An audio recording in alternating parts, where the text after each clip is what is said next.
For a title today, this is what we're going to talk about, and just let me get to it in my clumsy way. But I have in my notes on women, girls, moms, and daughters, and I think this is very much for all of us today. And I pray that you just be patient through it and hear.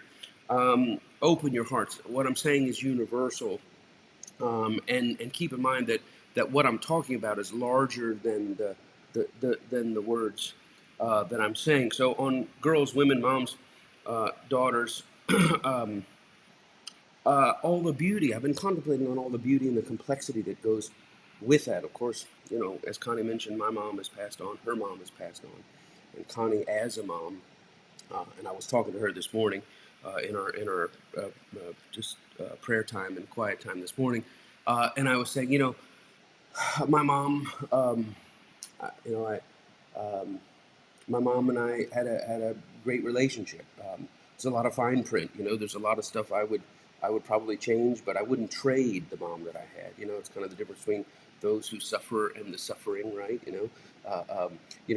All of us suffer in life as humans, but the suffering kind of that pain is associated. It's the dominant theme in their life, and I certainly wasn't the suffering, but I just like every child, there are things. It's not all picnics at the lake and noodle salad, as they say. But I was thinking about that with my mom. But I told Connie, I said, but as far as my children's mom, right? My children's mom, Connie, uh, they have the absolute best of the best, and I really do mean that. That as far as being a mom, as far as the mother my children have, um, it's just it's impossible to quantify. It's impossible to express just how rich the life that she gives, as moms do, as they pour in and give themselves. One of my favorite cartoons is this drawing of this mom, and she's sitting in her house, and her legs are gone all the way up to her hips, and you see her slicing off pieces of herself to feed the children and her children that are by her. And I think about that a lot when I think about Connie and how much she gives, and she delights to be a mom. According to her, she says it's just incredible, and she's a phenomenal mother. And I think so much good, and I'm certain that the kids would say that there's things that they wish were different and all that kind of stuff, and it's because my kids are dumb. But she's a phenomenal mother, and so I told her that, and I said, I'm just grateful for the mom that you are. And she said, "Oh, that's very sweet." I said, "Well, that's why I thought on Mother's Day, I thought it was appropriate to highlight how good my ability is to pick them, right? So that's what I think we should celebrate, that I have this amazing ability to select a woman to marry and say, and she did not know she would be that good a mom. I knew she would be that good a mom. So kudos to me on this Mother's Day for making a great choice. Beauty and complexity of humanity, right, are not. Go ahead. Now we're going to get into this. Are not unique to the feminine. I want to say that it's not that women, moms, girls, daughters, are unique to the realm of beauty and complexity. Men too, right? Maleness too has its own beauty, its own complexity. Maleness has its own, and I have in my notes, beset glories. There are glories of maleness, but it also is beset. There are things that kick at the ladder of what it means to be a man, and often make that unstable. But I do think it's okay to ponder about male and female in a different way. Maleness and femaleness, man and woman, the experience, the beauty, right? The complexity. And while I can see the similarity, I think it's important for us that we learn to internally, right, contemplate, but to externally articulate that there is similarity in beauty and complexity there, but it is not in sameness. I think in today's society we're so needing to defend ourselves that we think we can only do so by attacking the other. That to say in a message today, I'm going to talk about, women, girls, moms, and daughters, is instantly seen as a threat. Well, there it is. It's the threat against masculinity in our modern day culture, and not at all. But I think we have to have honesty. I think we have to have, uh, uh, um, integrity to to not deprive maleness of complexity, right? Not deprive maleness, being a man, from its own beauty and its own beset glory. But we don't have to take away from that to acknowledge the complexity and beauty of the feminine. This past week, I did a session with a dear brother, a dear friend that I met, and he was telling me about his experience watching the church of last week, and how that impacted him. And he said his wife made a statement. This really blessed me. She said, the things, and she likened it to the women's movement in the 60s and 70s and up to the 80s. And she likened it. She said, the things Pastor Mike was saying are self-evident, right? The things we were saying last week about the nature of God, about why people stop going to church, they're self-evident. And the word self-evident simply means it requires no substantiation, right? It requires no further elucidation, no elaboration. It's a brute fact that we're saying here is self-evident. But I've discovered how bad religion, right, a false concept of God, skews even those things that are self-evident. You liken it to in the states here. We have in our founding documents, right? We behold, what is it? No, I've lost it. These truths to be self-evident. How does it start again? We hold these truths to be self-evident. We hold these truths to be self-evident, that all men are created equal and endowed by their Creator with certain rights that can never be deprived. Right? We hold it to be self-evident, and in the mind that framed that, in the minds that framed that beautiful statement, that it's self-evident that all people are created equal. It's self-evident God has endowed and guaranteed rights of humanity and dignity that cannot be taken away. In the presence of a false idea of God, in the presence of bad religion, even what is self-evident, right, it falls away. It gets lost. Why? That somebody who could write of something self-evident of universal human dignity and equality, who highlights, these men who wrote these documents, they moonlighted as philosophers and scientists, theologians, right? They considered themselves all of these things in addition to statesmen. And they who wrote it's self-evident all humans have a right to liberty, they could not actualize, they could not metabolize that conviction that every human should have a right to liberty. They could not actualize in that in their own homes or in their own policy, because when we are blind to the truth of who God is, when we are blinded by religion, right? When we're blinded to true religion by false religion, self-evident things come away. And so as I think now on moms, daughters, girls, women, I think now there's a self-evident to us, because truly in many of our religious traditions, and I don't know what religious tradition you come from. I come from a kind of westernized North American evangelical Pentecostal Christianity. In our faith traditions, in the faith traditions of my background, the self-evident equality of women, right? The self-evident personhood, the full personhood of women, which is self-evident, requires no great articulation or elaboration. That self-evident fact gets lost in this false concept of God. And I think the idea of equality between the sexes, and just kind of catch this as we go, that very idea that men and women are equal is a fascinating idea. I love to engage with it, and I kind of like to engage with why it is not self-evident, or why it is not treated as something self-evident. And I realize, and kind of here's the heart of what it is, I realize that largely the way we lose the idea of equality between male and female, and you think in the Hebrew tradition, right? And God made man in his own image.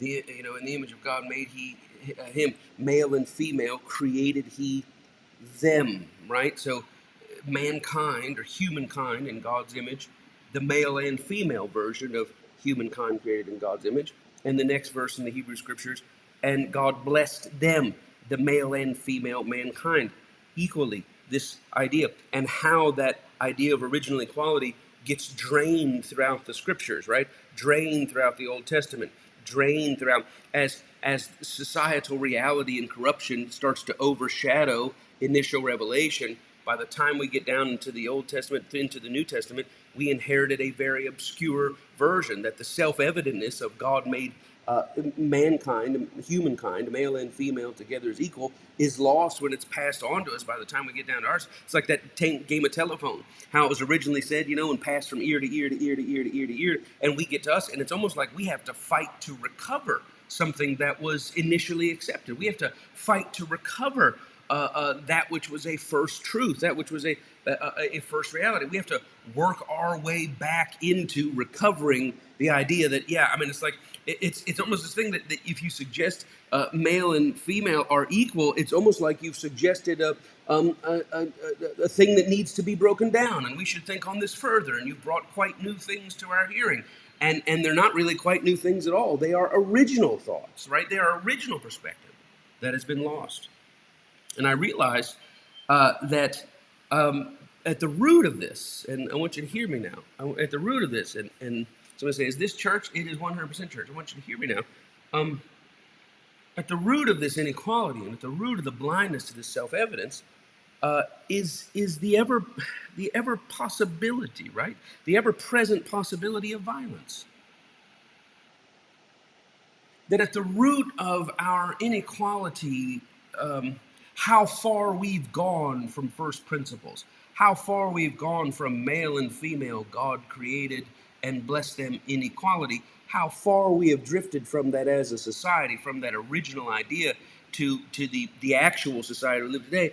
I am convinced that inequality and further the loss of the self-evidence of the equality is rooted, anchored, sustained, perpetuated, agitated by ever-present possibility of violence. Now, violence in the world that we live in is an ever-present possibility for all of us. Somebody asked me, they said, well, now that you're in the church, do you still believe in prayer? 100% I believe in prayer. My expectation of good in the earth has not ceased just because my view of God has outgrown the horizon of my Hebrew Christian scriptural background. As a matter of fact, I consider my Hebrew scriptures, Christian scriptures, right?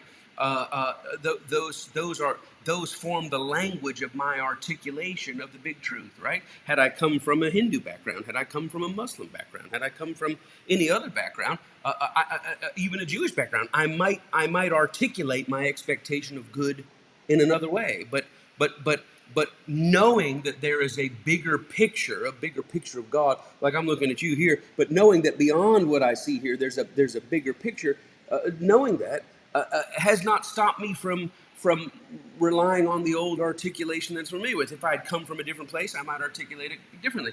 But I still, every day, from God, who is love, from love, which is experienced as goodness, I believe each day for goodness. I no longer believe it from the mechanism of God's an angry drunk that beat his son instead of me, and because Jesus got beat with all of God's wrath, I get all the goodies. I don't believe it in that sense, but I believe even in those stories that we've tried to tell, I believe they're trying to get a message of God's goodness to us. I think of this 103rd Psalm, Psalm 103, and I think of this statement, blessed be the Lord who loads us with benefits every single day, who forgives all our iniquities, who heals our diseases, who redeems our life from destruction, who surrounds us with love and kindness and tender mercies, who satisfies our mouths with good. That expectation of good, that a person would say, God every single day will forgive me, will heal me, will protect me, will deliver me, will surround me with love, will keep me young and strong. That expectation is not rooted in Jesus dying on the cross and delivering us from God's wrath. It's not rooted there. It was rooted in different things. It might have been rooted in belonging to Israel. It might have been rooted in sacrificing certain animals or things like that. Whatever the writer expected, the point is the writer expected goodness in the earth, daily loading me with benefits, the psalmist says, and I carry that forth. So violence is something that is a possibility at all time, and I never let my feet hit the floor, as they say, without thanking God today. I thank you that today our lives are redeemed from destruction and we're free from tragedy. I thank God for that today. I don't think that way because I'm righteous and because others are not. This is the psalm says, 1,000 fall at our side, 10,000 at our right hand, but only with our eyes shall we behold the reward of the wicked. I don't longer think that, well, it happened to them because they must be wicked. I don't think that way. My entrance into the larger idea has made room for the rightness and righteousness and acceptability of all people, but my entrance into the large idea has not robbed me of my ability to say I go into this world expecting goodness every single day. So violence is a reality for all of us, but it is not a reality that is borne equally by male and female. As a matter of fact, part and parcel of being a woman. And if you hear me say, I did not sign on to hear this, I did not come to this church to hear this today. Well, you came from a woman, right? And you probably came with a woman, or you're probably talking to a woman, right? But so just let me give articulation to some things you may not have considered. I think that very much involved in the shaping. I think of erosion, right? How wind blows sand and sand erodes the rocks, right? Or you go to a waterfall and they have at the bottom of this basin of this bowl of this waterfall, these rocks that just dripping water over time has eaten a hole all the way through the rocks. Part and parcel of the shaping of the female psyche, compounding over a lifetime, is this ongoing reality, either expressed in actual violence or microaggressions, that actually shapes what it means to be a woman. And it shapes it in a way different than it affects a man. And this is, I think now, somewhere connected to, and again, I hate people say, well, you're just trying to, you're an anti-male or whatever. It's not even close, not even close. Father's Day's coming, just chill, man. No, I'm just kidding. But not even close. Who knows what we're going to get to. But violence is a reality for, can we just accept that it's a reality for a woman on a different plane that it's a reality for me? If I was at walking down the street late at night and 6 blokes came out of a bar and started walking towards me on the sidewalk, and I rounded the corner, and I can tell as we're counting 50 meters apart, 30 meters apart, 10 meters apart, I as a man am bracing myself for violence, right? That violence may be somebody hits my shoulder, or somebody says something to me. What did you say? I said, I didn't say anything. But when a bunch of guys are together, there's this masculine whatever thing like that. And listen, if it's six guys and 2 guys are walking by themselves, or 6 and 3, it's kind of this jets and sharks. I mean, you can almost hear the snapping. When you're a jet. And we're clowning out. And there is an expect. Now, we may pass that interaction without violence at all. But my fight, flight, fawn, whatever, free, that all those things are going, and I am mitigating what it's going to take to survive that interaction. And that is a reality, right? But I suspect that 2 women walking around the corner as 6 blokes come out of the bar, they're anticipating, their brain, their preservation, their fight, flight is negotiating different realities. And I think we need to make room in our heart for that possibility. We need to make room that for the possibility that what it means to grow up female is different than what it means to grow up male. And there's a lot that goes into that difference. But at the root of it, I'm telling you, as you're contemplating, as you dig, is this ever-present possibility, this ever-present threat of a different sort of violence than a man typically, generally experiences. An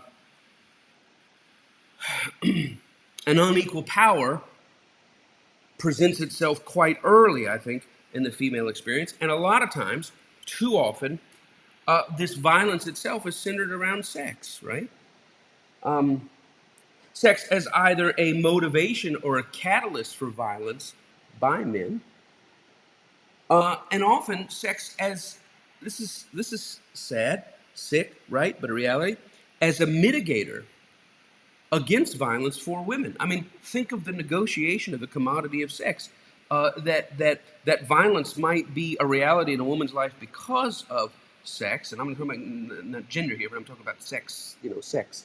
I don't know if you can call it that, but sexual violence, right?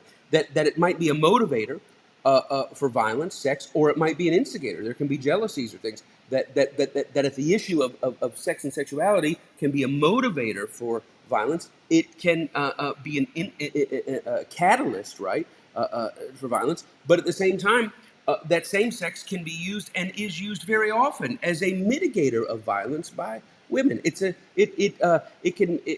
something that is sought and often violently sought, and it is something that can also be used as a tool of survival, a tool of appeasing, a tool of pacifying, a tool of making it on the other side of a threatening situation. And that goes deep, deep, deep down. And again, we're not talking out on the streets. I'm actually talking about what we live every day at home. That's what I'm saying. What I'm talking about is much larger than what it is I'm saying. I hope you're hearing me today. Connie and I, we often joke in my house about the phrase, is there a man I could speak to? I love that phrase, is there a man I could speak to? Um, uh, you know, um, I'm sorry, is there a man I could speak to?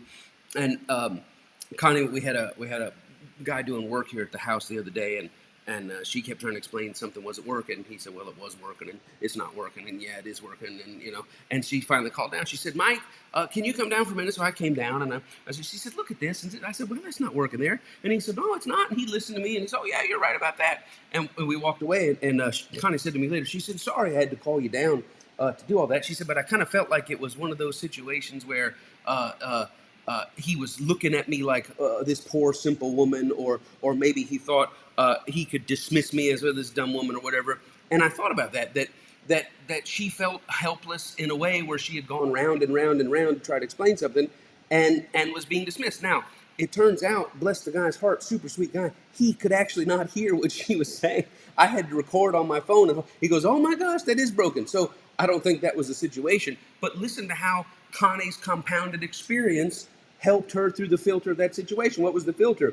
Whatever the guy was saying, he actually couldn't hear, but through her experience, it had been, here I am being dismissed again. Well, you're projecting that on. No, I'm telling you, we are trained throughout life how to filter certain interactions, and that all comes to bear. And remember, whatever's going on, we talk about this, on uh, racial stuff or political stuff, and we act like all this stuff exists in a vacuum, like there weren't a lot of dominoes falling ahead of time. And with Connie in that moment, that's exactly what I realized, that she was interpreting it through the lens of all that had gone up to that place, and she tried to stand her ground, and she tried to stand her ground, and she tried to play tough cop, she tried to play nice cop, she tried to play whatever I can do to get you to see this, and it wasn't moving. And I realized that interaction was not just that interaction in the hallway; it was years of compounded interaction. I remember a client that Olivia had, and there were some things going on with the thing, and just it was a bad event, and she was doing her DJ thing, and this client, this man, got very angry and yelled in her face and was screaming at her and blah blah blah. He's much larger. Livy's a little bitty thing, and that's my daughter, and she's a little bitty thing, and this man was just yelling and screaming. And as I was hearing that, the first thing is my dad instincts kicked in, and I realized, well, she's an adult, and I said, Olivia, you're always going to have clients that get hot-headed and blah, blah, blah, and I'm glad you held your composure and this and that, and you got to be mindful of this, and, watch, and blah, blah, blah, and what he did wasn't right, and this and that, and I thought, well, I should call the guy, and I can't call a business person. It was a weird thing for me as a dad to realize I'm not dealing with a little girl anymore that I can go up. But but we talked about it in that thing, and she said, I just hope I handled it right. I said, well, you did, but maybe you could have stopped right in the middle and said, I'm sorry, is there a man I could speak to? I like that idea. I'm sorry, is there a man I could speak to? I would have loved to have been a fly on the wall if she had said that to that man. But that's not really reality. Why? Because of violence, right? We have a myth of equality. We have a myth that she stands there as an adult and he stands there as an adult. We have a myth that, well, a man could say to a woman, is there a man I could speak to? And a woman could say to a man, but that's not really the reality that we deal with. There's a myth, there's a theoretical. Why? Because violence and the capacity for violence will forever render the idea of equality an exercise in role play. Right? That the woman gets to pretend she's equal. And guess what? The man has to pretend that she's equal, right? I have to pretend that she's equal. She gets to pretend that she's equal. But if we're not matching wits or we're not matching accomplishment, or we're not matching this, guess what? The man always has that the woman does not have, right? What they say in that one movie, war is a continuation of politics by other means, right? Violence is a continuation of negotiation by other means. I come from a long line of family members that don't talk it out. They continue the conversation in the front yard. And as long as the capacity to continue the conversation through violence, or to win a conversation, or to adjust a conversation through violence, and again, the man didn't hurt my daughter physically, right? But he's learned over time that this is how this is how negotiation is done, and we're constantly making adjustments of as men, what type of violence, what is the violence quotient in this thing? Am I, if I assert myself, am I going to win or lose the in the violence, in the VQ of the situation? And that's the sickness of it. And it's like, well, if I can inflict a lot of violence, I heard a guy on the internet. Well, if you can inflict a lot of violence, the more violence you can inflict, the higher of a evolved soul you are. Which is, in that case, I can pretty much inflict violence over 70, 80, 90% of the population. It's silly, right? We're not evolved because we can inflict violence, because the weak always have to hold back on their assertions of equality, because violence drives a lot of the dynamic. I saw a thing on the internet this past week.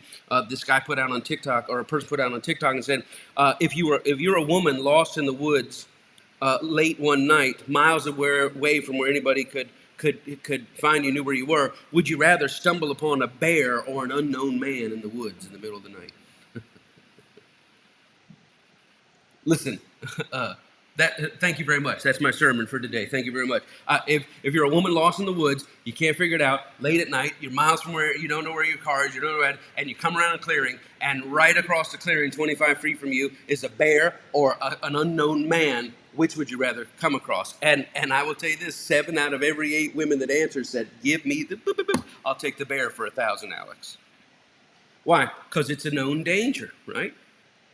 And of course, we don't mean that. I mean, you don't mean you'd rather be caged in a room with a bear than caged in the room with a man. Why? Because you can negotiate with the man.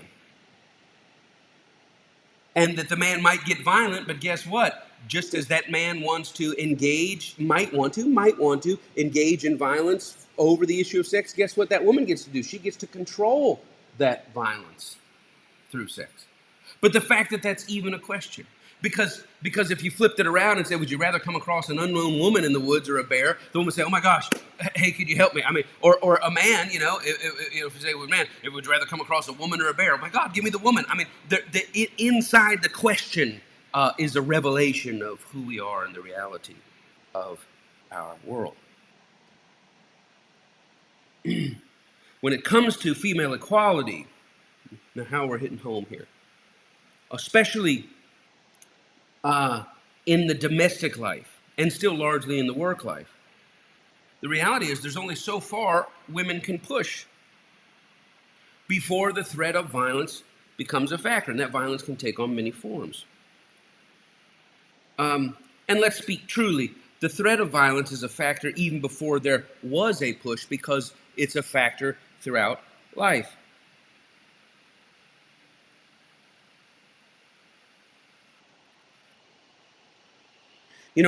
A man deals, I think, with an out-of-control a woman who's having an emotional outburst, and the man kind of braces and things are getting torn up and things are getting kicked, and she's mad, she's this and that, and a man kind of, I mean, he doesn't want to, but there's only so much risk there to her having, but that's flipped, right, when it's the other way.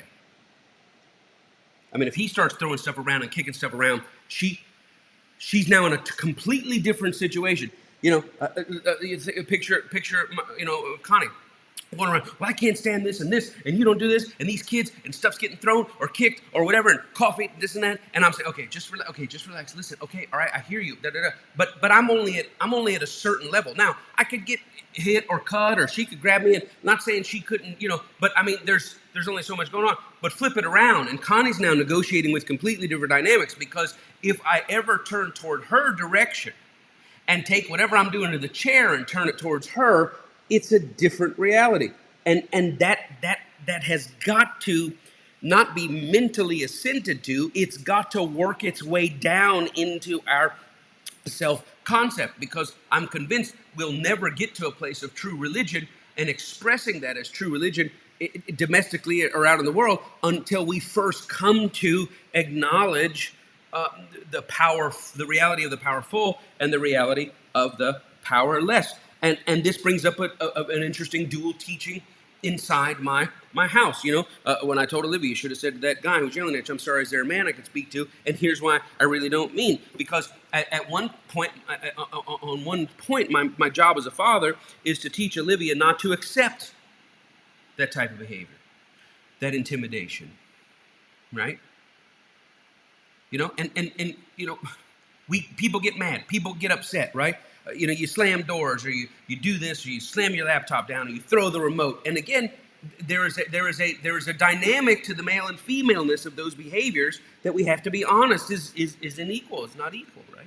But I teach Olivia not to accept it, not to expect it, not to tolerate violence, not to tolerate the intimidation of combustible men. Why? Because I want her to make that as she goes out and builds a pair bond, which she will maybe, hopefully, decide one day to reproduce and to build a life and to bring children into the world. I want her to, as she goes out and screams for men, I want her to have the reality of, don't accept this type of violence, intimidation, everything else. I want to teach her not to expect it, not to accept it. I had a conversation with a bunch of the kids' friends the other day, and we were talking, and they were saying, who should you date? Or, these girls, like, if you're out on a date with a guy and he did this, what would you do? If you're out on a date with a guy and he did this, and we were having all these conversations, and we got up, and I said, oh yeah, and girls, as you go out, they brought the conversation up, but I was just kind of listening to what I said, whoever you pick, if you can't beat them at a game, they're not the one. And I don't mean if you're not capable of beating them at a game, because I know you can beat them at a game. If they can't handle being bested at a game, they're not the one. And I said, none of you better play dumb to appease the anger of a man.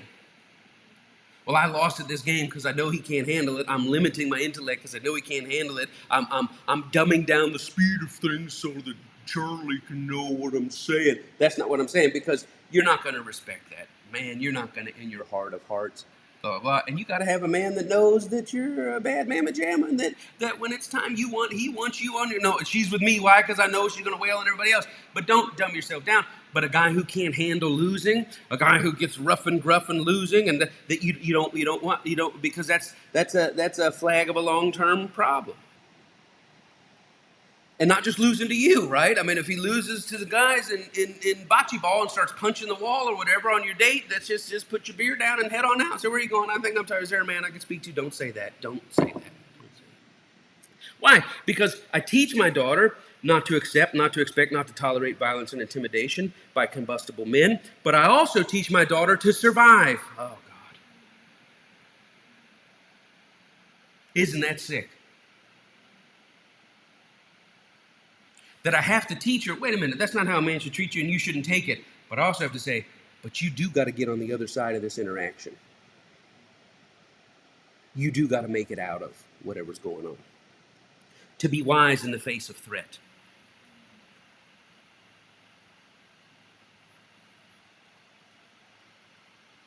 To teach my daughter to be wise in the face of threat. To teach my daughter to realize that hormonal propensity, right? Just the raging testosteronic, it's a word at my church. Propensity can combine with physical capacity, right? We have this hormonal propensity to aggression combined with this physical capacity. To teach my daughter that the hormonal tendency and propensity inside a male combined with the physical capacity to inflict violence, these combine in frightful and unfair ways. right? Hormonal propensity, physical capacity, combining in frightful and unfair ways. So I have to teach my daughter this kind of dual thing. Yeah, don't go around guys that this, and don't deal with this. And if a guy's doing that, you don't have to take that from him. But I also have to say dot dot dot. But don't poke a raging bear. Why? Because as much as I'm a dad who wants to empower equality in my daughter, I'm also a dad who understands, baby, whatever you got to do to get on the other side of this, you get on the other side of it. And isn't that how women have been surviving forever? And I do realize that this has worked I hope you're out there. I hope you're catching what I'm saying. I realize that this has worked a practical hypocrisy in my parenting. This is interesting. See, I have a daughter coming up on 20, if you can believe it. I got a son coming up just a couple of days here, short weeks from 17.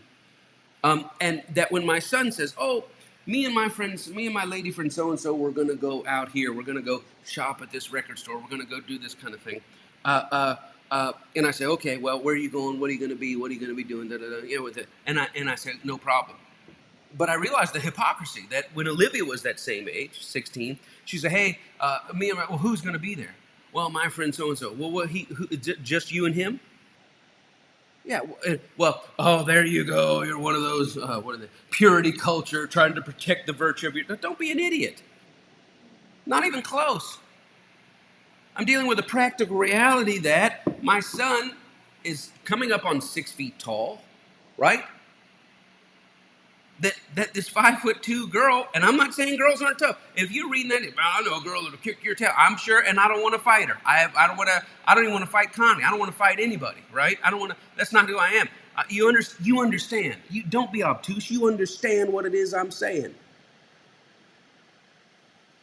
That the risk of things going bad for my son are different than the risk of things going left when my daughter is involved. And I am, hear this, I am a product, an environmental rearing childhood product of that violence against women. And now my domestic life, my marriage is a product of that violence. I'm an heir of that violence towards women in my home life growing up. I'm an heir of that violence towards women in my marital life. And now I am doing everything I can to be a preventer of violence towards women. And it's not lost on me at all that my thought should also include the capacity my son has for harm. Right? I get that it's messy. That's what I'm trying to say. I just want us to be honest about how messy it is. I want you to be honest about how messy it is. That really what I should be doing is, okay, yeah, you're okay with your son going out with the 5'3" because you're blinded by love for your son. No, I'm not blinded. I understand that inside my son is the hormonal propensity and the physical capacity, and I am parenting against that as well. I'm only talking about the fear and the risk, and I do everything. Role play from when they were very little, in the conversations with his mother, in the conversations with his sister, in the conversation with people, constantly alerting him to the largeness of his presence, his tone, etc. Because I realize he's been born into a world as a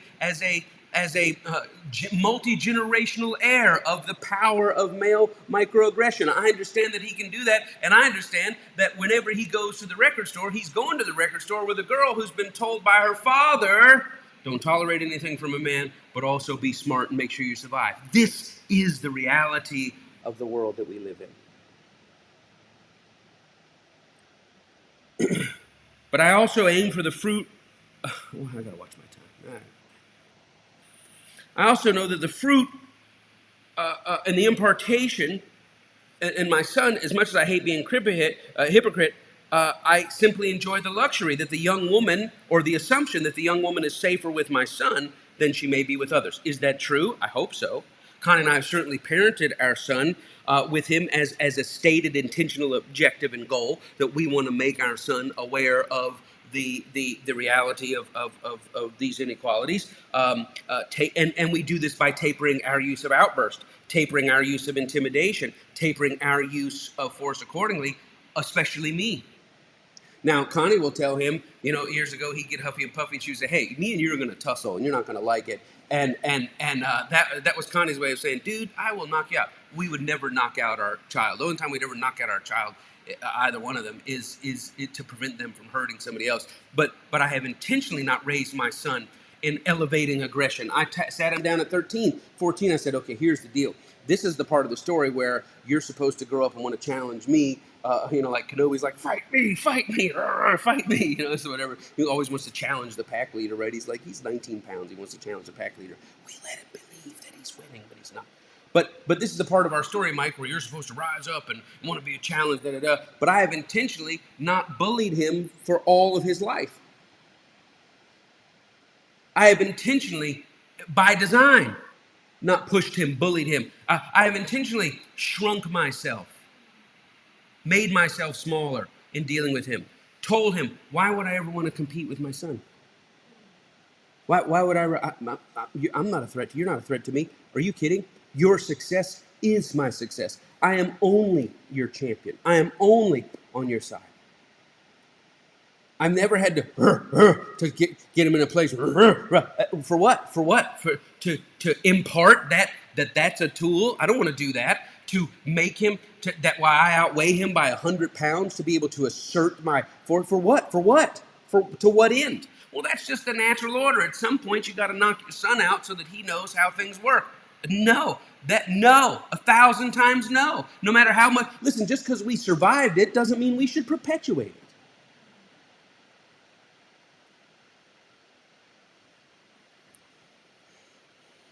And I'm not saying that women do not abuse men.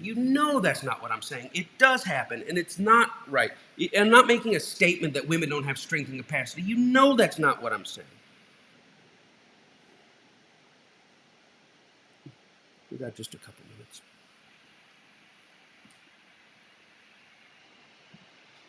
Now, there may be an argument, right, for the pathology of terrorizing males, the pubescent males who terrorize or adult males who terrorize. There's an argument that they themselves were terrorized by moms. Listen, I get that. I can see that. I can see that maybe the aggressive mom, right, being aggressive with her child. I get that, but I also think that's kind of circular, right? I mean, it might be logical, but it's circular. We're in a chicken or an egg. And I would say, well, why was she aggressive towards the male? What aggression triggered? I mean, that's the thing, right? It's well, why are you being violent today? Well, because of their violence a couple of months ago. Well, were you guys violent a couple of months ago? Well, because of their violence a couple of months ago. Well, why were they violent? I mean, now we're in the tail of the world. The truth is, though, that this, and we talk about this. It's also biological and genetic, right? There are hormones to consider. To borrow from Rick James, right? What testosterone's a hell of a drug, right? Ask any transitioning adult, any for lack of a better term, don't let my terminology clumsiness get in the way of my heart. From a female biological female transitioning to male, right? Just ask what the testosterone does to them, the feelings that they feel that they've never felt, the aggression, what they're feeling never felt. Well, testosterone's a hell of a drug, right? It's very good and needed when it's time for protection. Very good and needed when it's time for competition. Also, like, what is this inside? It's a real thing. And now they're psychopathy and sociopathy always kind of thought, well, there's a pathology of abuse and things like that, and certainly that's a factor, but now they're realizing it's less frequent, that there's genetic factors shaping the brain, right? And those genetic factors shaping how those genetic factors interact with the environment. So maybe we should, instead of focus on, well, what if men are aggressive because of how they were parented by their moms, and what if moms were aggressive because of how they were parented by their moms or their dads? I mean, we get in a circular idea, but maybe we better focus on the tendency for pain to spill over. I like that. That really what you're dealing with is pain spills over. And pain spills over always in the direction of least resistance. It always spills over onto the weaker, which could mean that pain from a mom or a dad spills over onto a child. I will get with you on that. That happens very often, which is what Connie and I are trying not to do. Let our pain, our stress spill over. And I give us a an A minus on that. That the stresses of our lives, that we try not to, that our kids are just being kids and they're just operating normal. And we're like, do you not understand how bad the situation is? And they don't, because they're not going through the checkbook. Do people even use checkbooks anymore? It's a grandma term. But pain spills over onto the weaker, and the weaker, at least in almost all domestic situations, certainly in society. If you take the top nine, an aggregate of the top 10% and the top 10% of male and female strength, that you're going to find that females are at a disadvantage. Parents do this to children, men to women. And I'm going to close here. I've got just a couple minutes. I'm going to close here. I hope you're getting something out of this. This is my last point. Golly. I've begun to consider recently the phenomenon, and I've been thinking about this for a couple of months, and we're going to close here. The phenomenon of the pay it forward element of grooming and abuse. Now, when you know what I mean by pay it forward, you're at Starbucks, right? And you get up there, and I say, how much is it? And they say, actually, it was $12.03, but the car in front of you paid. And you're supposed to say, oh, well, then, what's the car behind me? I'll get them. It's a pay it forward thing. 55 burgers. So that's kind of how that goes. But now I've become to consider that grooming is not only a factor between predator and prey, that a predator grooms psychologically, physically, grooms prey. But I also see now grooming as a symbiotic benevolence passed from one predator to another. That there's a pay it forward, that an abuser, and I would say with the abused as well, but there's a pay it forward element of abuse as somebody grooms and abuses someone, that someone who's been abused has actually been groomed for future abuse by a different predator. Now, the common statistic suggests that 1 out of every 3 women, right? 1 out of every 3 women is a victim of sexual violence. And I think that is a staggering statistic. It bears out, statistics are thrown out all the time, but I would say that bears out in ancient and modern histories. I would say that too. It's certainly substantiated. That statistic is substantiated by who we know, right? I mean, just talk to the women in your life. Lady, go out and get all your girlfriends together and do an informal survey, right?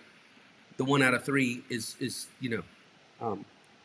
and it may be higher, but I will tell you this: as frightful as these statistics are, and I understand I'm on delicate ground here, but I want you to hear this because see, so what we're talking about is how to live abundantly, right? On this spectrum of surviving and thriving, that the main thing people are trying to do is survive, but what we're trying to do is move on and get some velocity to lift us out of the gravitational pull of surviving and move our lives into thriving. But on this spectrum of surviving and thriving, the people, the women around you, that this idea of violence is part of their survival and thrival story. And the women with whom you're trying to build a life, be they women, girls, moms, daughters, the women with whom we're trying to build our lives themselves are trying to establish a velocity trajectory, a thrust, right, that's strong enough to escape the pull of this violence. But here's a thought that's been thinking, and I never thought about this until recently. It was actually at a drive-through that this happened to me with this pay-it-forward idea. But as frightful as the idea that 1 out of every 3 women has or will over their lifetime be a victim of sexual violence, I also think they neglect the reality that a staggering percentage of the 1 out of 3 have been victimized more than once by different people.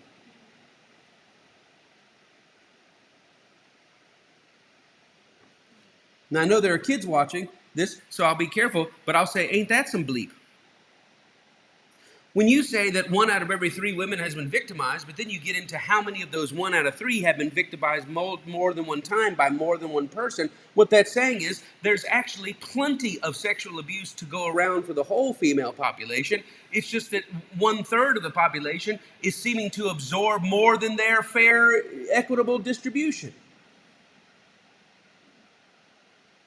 And I would also imagine, no, I don't have to imagine, I've learned in conversations that has got to be a real head trip, which is why me at all? Why me multiple times? Why did jokers keep coming up in my deck? Because there is a pay it forward aspect to this A woman says, well, I must have a target on my back. You don't have a target on your back, but these are tumbling dominoes that go into the shaping of the how we experience the world around us. What must that shame be like? That shame is understandable. That shame is undeserved, but it's understandable. And how it must be much easier to block out that reality. And you know, many of you know Connie's story and some of the things she's gone through. You've read our books. But I will tell you this. I said, well, Connie, why didn't you say anything? Why did you say? And here's her statement to me. She said, because I just did not want to be one of those girls. Isn't that interesting?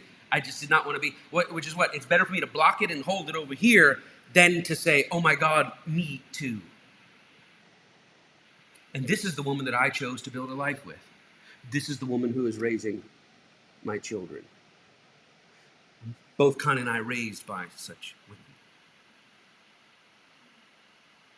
Right? It's it's it's it's in the biology, it's in the pathology, it's in the environment, it's in the inheritance, it's in the progeny, right? Of all the women, girls, daughters, moms, with whom we build our lives. I got to stop there. I don't want to, but I got to stop there. Someone says, what does any of this have to do with Christianity? Sadly, not that much. But it has a ton to do with the person of Christ.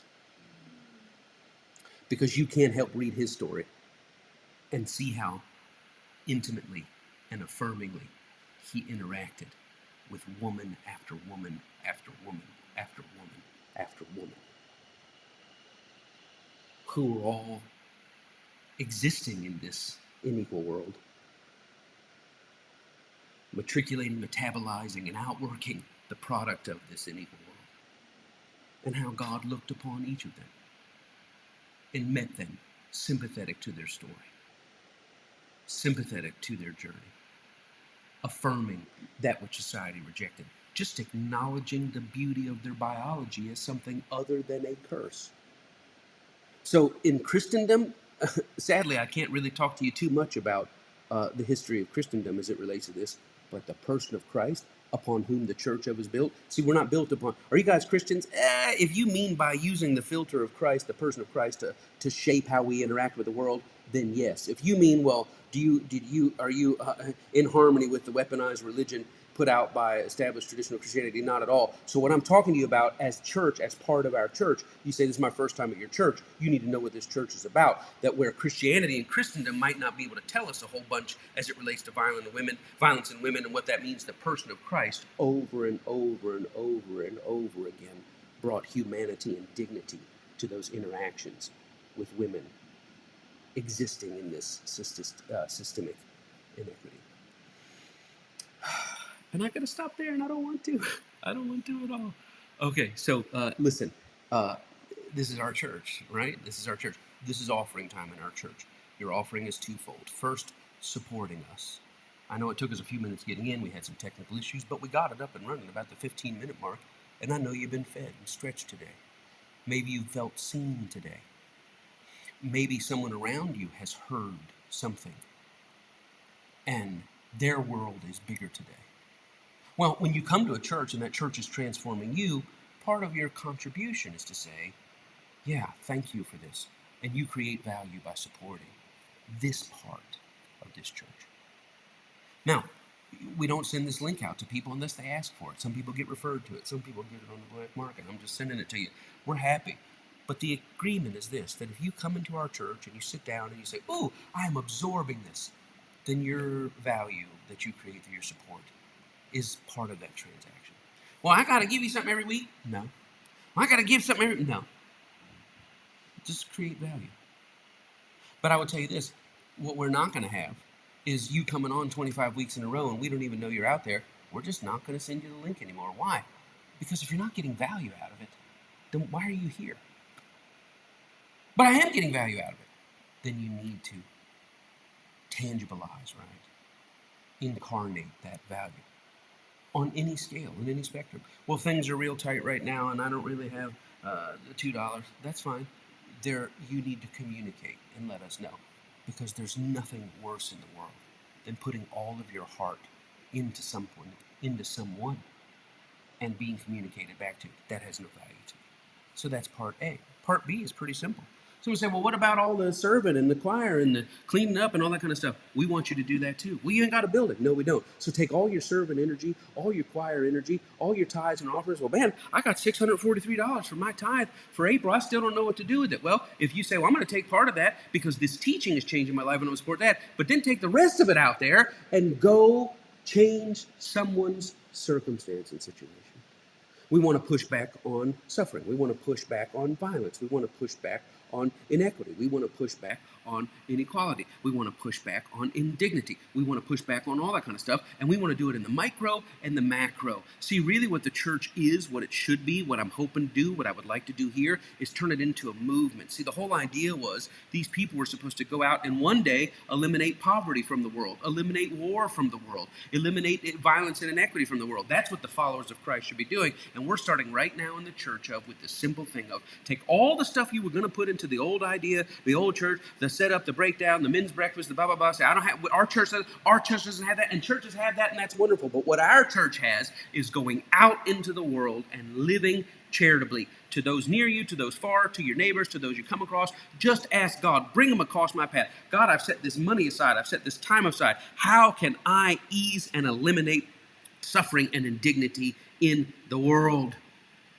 God will bring it to you. So you don't want us to clean up after service? No. You don't want us to set up hospitality? No. You don't want us to usher and to do, I don't want you to do any of that. We don't have any of that. Why? This is purpose built to do what? To empower you to go out. We're not trying to get people on the right team to go to heaven. We don't believe in that. So what am I supposed to do with all my religious energy? Go out and be the body of Christ, the embodiment that as Jesus entered into the chaos of this world and brought love and dignity and affirmation, healing and eliminated suffering, you and I as the embodiment, the ongoing embodying of love in human form. That is how we are in this church. So 2 agreements. My hope as someone who's part of this church, because I want to be part of this church, then that's what we do. We come, we gather, we feed, we grow, we stretch, we learn, we communicate value, we live charitably. That is our experimental prototype church of today and tomorrow. Peace, peace, peace on each one. God, I pray something was dropped into the pond of their souls today that will ripple to the edges. I give you praise. I give you praise. God, healing and light, comfort and joy. People are hurting on Mother's Day. Here in the States, other places they've had, but people are hurting. This is a tender time. But your grace, your lifting is sufficient. Women that want to be moms, it's a tender time. Women that have not that have lost their moms, strange relationship with moms, strange relationship with daughters, parents who have lost children. But God, your presence, your tangible realness and closeness is enough to ease, to lift, to bring even a tearful smile. Do it by the work of your Spirit, which is already poured out upon all humanity. I thank you for it. Amen. Have a great and prosperous week. I'll see you back here next Sunday. Connie and I and the whole family, we love you. Be blessed. In Jesus' name.